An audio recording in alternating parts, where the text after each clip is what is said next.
This is why lab tests work. Have you ever thought about that? Like, why is it that you can draw some blood from somebody's arm and then make assumptions about how many electrolytes they have in their entire body?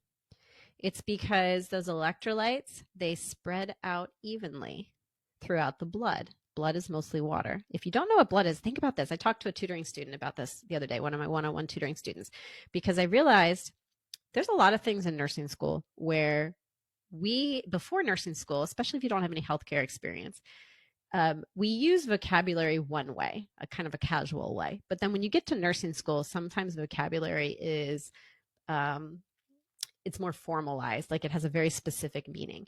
And so when we talk about blood, casually, we might mean like when you cut yourself and you bleed, or you might mean like red blood cells specifically.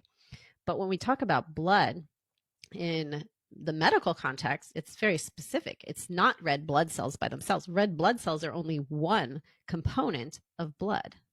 There's also white blood cells. There's plasma, right? Plasma is actually what makes up the majority of blood, and plasma is mostly water. So water makes up the majority of plasma. So most of our blood, what we think of as blood, is actually water.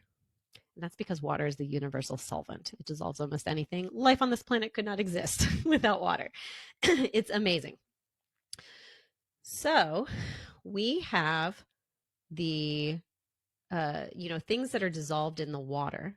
If you're studying fluids and electrolytes, let's talk about electrolytes. Sodium is the most common electrolyte that is dissolved in the blood.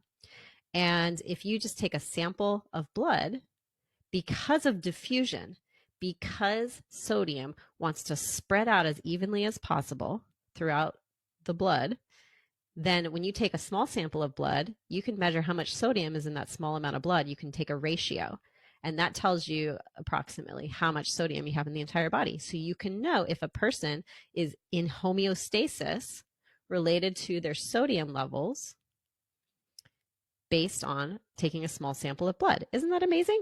Like 100